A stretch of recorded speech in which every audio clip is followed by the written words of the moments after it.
Welcome to Crime Maze. In this video we are going to talk about the 5 murders in Kentucky. So before starting this video, like this video, and subscribe to our YouTube channel for future updates.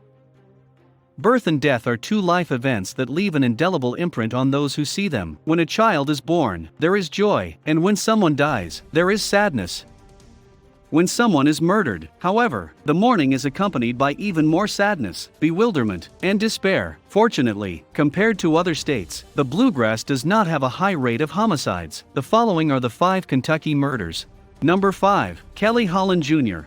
A 6-year-old child leaves the house to play in the snow but never returns. He is still missing in the mountains 36 years later. Kelly was last spotted playing in the front yard. According to government records, Master Trooper Jody Sims of the Kentucky State Police escorted us to the location where the investigation into the missing child began. Kelly Street is a meandering gravel road that leads into the mountains, with a few dwellings nestled between the forest folds. We matched old video to fresh scenery with Trooper Sims' aid. Sims described the case's facts, the area's history, and a failed indictment effort.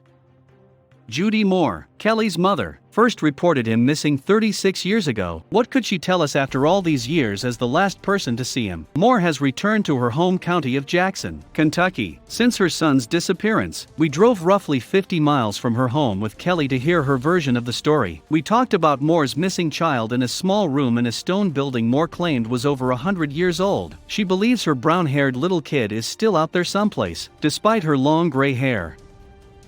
Number 4. Alice Jefferson. The exact date when Alice Jefferson, then 21 years old, vanished is unknown, but authorities assume it was sometime between 1974 and 1975. Alice and her children, Paula, 6, and Johnny, 5, were stationed at Fort Campbell, Kentucky, with Alice's husband, Andrew Jefferson, not their father. Jefferson served in the Army and was stationed at that location from 1973 until 1975. During that time, Alice's children recall waiting for someone to pick them up after school had ended, but no one showed up. They eventually became fed up with waiting and decided to go home. They didn't have keys to their house, so they had to knock for someone to let them in, which Jefferson did after a long wait. He was sweating profusely and appeared agitated. According to the kids, he explained that he had neglected to pick them up, and that he had been sleeping when he answered the door. Their mother's car and clothes remained in the house, but Alice was nowhere to be found. Since her disappearance, Alice's social security number has never been used. She has not opened any bank accounts, nor has there been any activity or indication that she has applied for or begun any new work. Jefferson's children believe he murdered her in their bedroom, disposed of her body, and has been living with the secrets for years. According to the police, Alice abandoned her husband and children. Paula has acknowledged to having an affair with her mother. Their private investigator, Monty Vickers, discovered that Alice had a number of connections in Nashville, Tennessee, so he followed up on leads that she had moved there. But no one affiliated with Alice has seen or heard from her. Vickers also spoke with Jefferson in 2010, and he said that Alice had abandoned him and her children. Paula and Johnny are still convinced that Jefferson murdered their mother and are afraid that he will die without confessing. Number 3. Bill and Peggy Stephenson. William and Peggy Stephenson were found killed in their Florence, Kentucky home on May 29, 2011, after William alias Bill failed to show up for the Sunday worship at the Truckers' Chapel or the services at Union Baptist Church.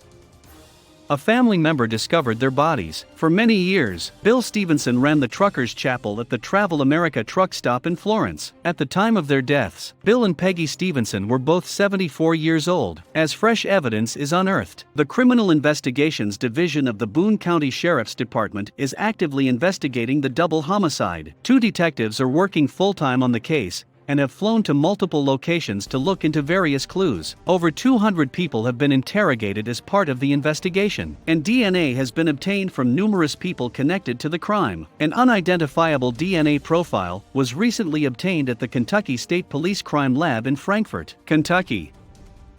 Number 2. Bradley Ross.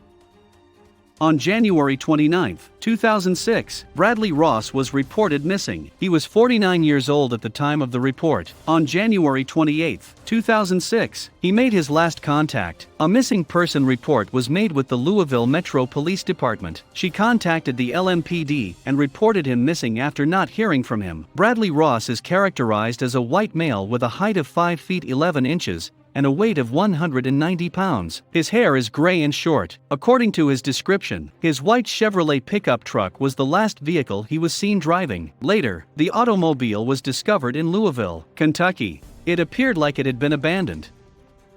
Number 1. Elena Sanchez. Elena Sanchez Hawkins, a 29-year-old mother of two, was raising her family in Elizabethtown, Kentucky, a tiny town about 45 minutes south of Louisville. On January 8, 1992, she was brutally murdered in her own house. Her wrists were bound behind her back, she was raped, and her throat was sliced. Her 3-year-old son was present at the time of her murder. Her husband had contacted her at 7 a.m. When he was at work, she boarded the bus with her eldest child shortly after 7 a.m. Around 7:30 a.m. A neighbor noticed a black Datsun pickup in her driveway. The truck had been modified in a way that should have made it easily identifiable. At 10 a.m., her husband called again, and their 3-year-old answered the phone, saying, "Mommy was bleeding." Her husband returned home from work to discover his wife had died, and their 3-year-old daughter alone with her. The case was investigated by Kentucky State Police, who collected DNA, but never named a suspect. It's still an open case. Michael Hawkins, her husband, was cleared nearly immediately. He died tragically in 2004 at the age of 42. A lady was viciously attacked, raped, and left for dead in neighboring Breckinridge County in 2008, in a case that was described as eerily similar to the 1992 unsolved murder of Elena Sanchez Hawkins. During the attack, the victim's grandson was at home. The woman pretended to be dead, and her assailant led her to believe he had killed her. The victim dialed 911, identified her assailant as her neighbor Ernest D. Pine, and was airlifted to the University of Louisville Medical Center with life-threatening injuries. She made it out alive. Ernest D. Pine was 58 years old, married, and had never been arrested before. He was accused, pleaded guilty, and received a 17-year sentence. He's been named as a person of interest in Hawkins' death, but he's never been interrogated or designated a suspect. Pine was also living in Elizabethtown at the time of Hawkins' murder in 1992. What do you think about this video? Do let us know down in the comments section below. If you enjoyed this video and want to hear from us again, be sure to hit that subscribe button before you go.